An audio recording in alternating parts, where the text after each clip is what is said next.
মুখ্যমন্ত্রীর নির্দেশে তদন্তে নামল শিক্ষা দপ্তরের ৩ সদস্যের কমিটি। বরপাথুরি সোনাপুর দ্বাদশ শ্রেণী বিদ্যালয়ের ছাত্রী তৃষা মজুমদার আত্মঘাতী মৃত্যুর ঘটনায় মুখ্যমন্ত্রী অধ্যাপক ডক্টর মানিক সাহার নির্দেশে নড়েচড়ে বসেছে শিক্ষা দপ্তর।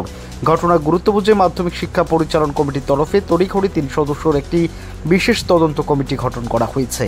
এই কমিটিতে রয়েছেন যুগ্ম অধিকর্তা প্রাথমিক শিক্ষা লিসা বর্মন, মাধ্যমিক শিক্ষা দপ্তরের ওএসডি কাজল কুমার ভৌমিক ও পশ্চিম জেলা শিক্ষা অফিসের ওএসডি সুদীপ সরকার।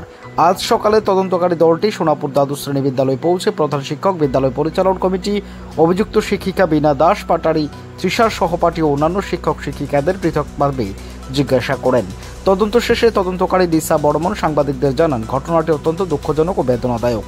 আমরা যথাসম্ভব নিরপেক্ষভাবে বিষয়টি খতিয়ে দেখছি যাতে প্রকৃত সত্যটি সামনে আসে। তদন্ত রিপোর্টটি আজই দপ্তর ঊর্ধ্বতন কর্তৃপক্ষের হাতে তুলে দেওয়া হবে বলে জানানো হয়েছে। রিপোর্ট পর্যালোচনার পর পরবর্তী সিদ্ধান্ত নেওয়া হবে বলেও জানা যায়। এদিকে তৃষা সহপাঠী সহ বিদ্যালয়ের বহু ছাত্রছাত্রী এই ঘটনার গভীর শোক প্রকাশ করে অভিযুক্ত শিক্ষিকা বীণা দাস পাটারির বিরুদ্ধে কঠোর শাস্তির দাবি জানাচ্ছেন। বিদ্যালয় চত্বরে প্রতিবাদ হয়েছে বলে জানা গেছে।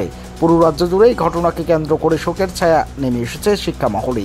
এখন দেখার বিষয় তদন্ত রিপোর্টের ভিত্তিতে প্রশাসন কি প্রকার পদক্ষেপ গ্রহণ করে। Bureau report, Tripura TV.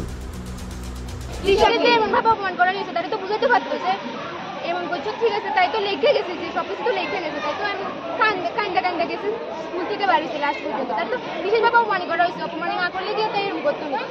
আর 6 থেকে ক্লাস করে 10 পর্যন্ত একটা স্টুডেন্ট শিক্ষক খুঁজে করতো না। যে স্টুডেন্টটা কেরম স্টুডেন্টরা আছে বিচার তারা তো জানে, ম্যাম তো জানে। 6 থেকে 9 পর্যন্ত, কারণ আমরা 9-এ আইসি সোনাপুর 9 থেকে 10-এ উঠছি 1 বছর হয়েছে। আমরা তো কইতে পারি টিচারকে, আমরা তো টিচার জানি, টিচার কি কথা কইলে খারাপ লাগবে, কি কথা কইলে খারাপ লাগবে। আর টিচার নিজেই আমরা কত যে অপমান সহ্য হইতো। আমার 2 বেলা না খাবেলে তো আমি থাকতে পারবো, কিন্তু আমার অপমান যাতে। এখন রাজ্যের মুখ্যমন্ত্রী আজকে তোমাদের এখানে টিম পাঠাইছে, রাজ্যের মুখ্যমন্ত্রীর কাছে তোমাদের কি আবেদন থাকবে? আমরা টিচার অপমানের সুস্থ বিচার চাই। আমরা টিচার যে অপমানের সুস্থ বিচার চাই। কি বিচার চাও? কি চাও?